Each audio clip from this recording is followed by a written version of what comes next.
اور یاد رکھیے مصیبتیں اللہ کے پیاروں پر آتی ہیں۔ 500 سال فرعون نے دعویٰ خدائی کیا ہے معاذ اللہ۔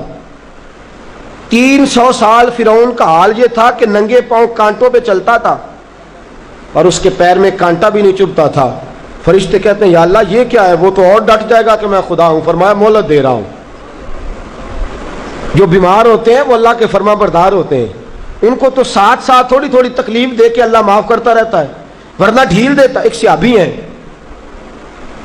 طبقات ابن سعد میں روایت ہے، ایک صحابی اپنی بیوی سے کہتے ہیں پانی لاؤ، رات کا وقت ہے، آنکھ کھلی تو کہتے ہیں اٹھ پانی لا۔ بیوی پیالے میں پانی لائی، سو گئے، آنکھ لگ گئی۔ فرما بردار بیوی ساری رات پانی لے کے کھڑی رہی، ساری رات۔ کبھی سنتے تھے ہم بھی بزرگوں سے کہ بیویاں ایسا کرتی ہیں، کبھی سنا کرتے تھے۔ وہ شوہر بھی بڑے تقوی اور طہارت والے ہوتے تھے تو بیویاں بھی بڑی فرما بردار ہوتی تھی۔ ساری رات بیوی پانی کا پیالہ لے کے کھڑی ہے، صبح آنکھ کھلی تو اپنی بیوی سے کہنے لگے کیا بات ہے تیری، مانگ تو کیا مانگتی ہے، آج تو جیسے کہے گی میں ویسے کر دوں گا۔ ساری رات تو کھڑی رہی، بول جس طرح تو کہے گی۔ بیوی نے عجیب ہی بات کر دی، کہنے لگی آپ اس طرح کریں مجھے طلاق دے دیں۔ اب بات کر بیٹھے تھے کہ تو جیسے کہے گی، اور صحابہ سچاؤں لوگوں کی جماعت ہے، سچائیاں ان پہ ناز کرتی ہیں۔ تیرا وعدہ ہے کہ تو جیسے میں کہوں گا ویسے، جیسے میں کہوں گی تو کر دے گا، مجھے طلاق دے دے۔ شوہر بڑا پریشان ہوا، میں نے وعدہ کر لیا تھا جیسے تو کہے گی، اب تو کہتے ہیں طلاق دے دے، یہ کیسے ممکن ہے؟ اتنی فرما بردار بیوی، اتنی اچھی بیوی دوبارہ میسر آنا مجھے ناممکن نظر آتا ہے۔ میں کیسے طلاق دے دوں؟ وعدہ بھی ہے، بات بھی کر لی ہے، اب تیرا مطالبہ بھی ہے، کیا کروں؟ بڑے پریشان ہو گئے۔ جب کسی طور بھی بات ہے نا مشکل مرحلہ، بات مشکل ہے نا، جیسے تو کہے گا کہے گی میں ویسے، بندہ دعویٰ وہ کرے جو اس سے ہو جائے گی بات، جو دعویٰ کر۔ اچھا کچھ دوست آ کے کہتے ہیں جی کوئی حکم، کہتے ہیں نا، تو اگر ان کو یہ حکم دے دیا جائے کہ چھت پہ کھڑے ہو جاؤ ساری رات نماز پڑھو تو کیسا؟ مشکل ہے نا۔ تو بندہ یہ کیوں نہ کہے کہ جناب آپ حکم کریں، اگر میری پہنچ میں ہوا تو میں اس پہ عمل کروں گا۔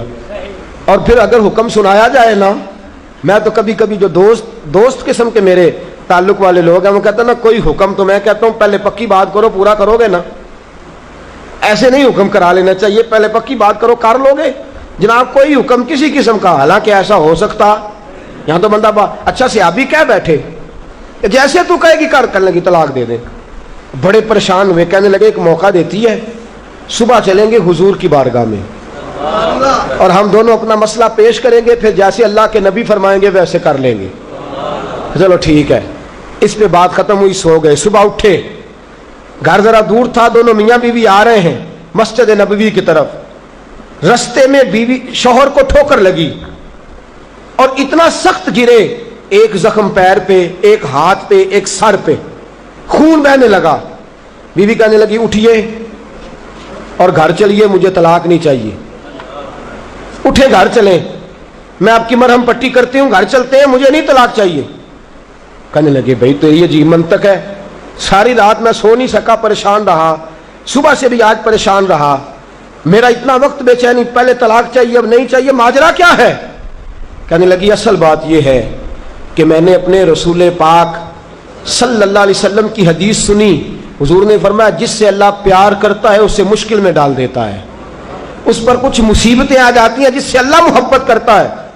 تو میں جب سے تیرے گھر آئی تھی میں نے کوئی مصیبت نہیں دیکھی تھی، تو میں سمجھنے لگی تھی کہ اللہ تجھ سے پیار نہیں کرتا، لیکن آج تجھے چوٹ لگ گئی ہے، تجھ پر کچھ تھوڑی مشکل آئی ہے، تو مجھے سمجھ آئی ہے کہ نہیں اللہ تجھ سے پیار کرتا ہے، لہذا میں تجھ سے طلاق نہیں رہوں گی، تیرے گھر کے اندر ہی وقت گزاروں گی۔ آپ اندازہ فرمائیے کہ یہ مصیبت آنا اور صبر کرنا کتنی اعلیٰ بات ہے، کہ صحابہ ڈھونڈ رہے ہیں، تلاش کر رہے ہیں کہ جس پر مصیبت آ نہیں رہی وہ تو بڑا عجیب آدمی ہے، جس پر مشکل آ نہیں رہی وہ تو بڑا جو ہے وہ اللہ تبارک و تعالیٰ کا کہیں نافرمان نہ ہو۔